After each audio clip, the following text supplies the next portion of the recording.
রমজান আসার আগেই বাজারে ভোগ্যপণ্যের দাম বাড়তির দিকে বেড়েছে সব ধরনের মাংসের দাম, খেজুর সহ সব ধরনের ফলের দামও বাড়তি।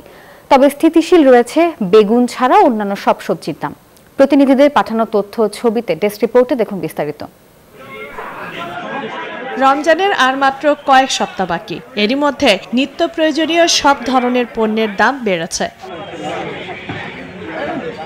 এক সপ্তাহের ব্যবধানেই প্রতি কেজি গরুর মাংসের দাম বেড়েছে 50 টাকা। 700 টাকা থেকে দাম বেড়ে বিক্রি হচ্ছে 750 টাকায়। খাসির মাংসের দামও কেজিতে 50 টাকা বেড়ে 1100 টাকায় কেজি বিক্রি হচ্ছে। ব্রয়লার মুরগির দামও বেড়েছে 10 টাকা, প্রতি কেজি বিক্রি হচ্ছে 190 থেকে 195 টাকায়। ক্রেতাদের অভিযোগ, সঠিক নজরদারির অভাবে ব্যবসায়ীরা দাম বাড়াচ্ছেন ইচ্ছে মতো। জিনিসের পর অবশ্যই একটু কম রাখা উচিত, মুসলমান দাবি যদি করে। রমজান মাসে মাছ মাংস প্লাস ভোজ্য তেল, এগুলো চিনি, এগুলো বাজারটা একটু কমে গেলে আমাদের পক্ষে ভালো হয়। বেড়েছে খেজুর সহ সব ধরনের ফলের দাম। বিভিন্ন ফলের দাম গত বছরের চেয়ে কেজিতে 100 থেকে 150 টাকা বেশি। এদিকে ফল ব্যবসায়ীরা বলছেন, ভ্যাট বাড়ানোর কারণে বাজারে ফলের দাম বেড়েছে। মরিয়ম খেজুর, তারপরে আপনার মিরজুল, আম্বার, এসে আরো অনেক প্রকারের খেজুর আছে। বিভিন্ন দেশ থেকে আসে, একতর আপনি এলসির সমস্যা, দ্বিতীয়ত ডলারের সমস্যা,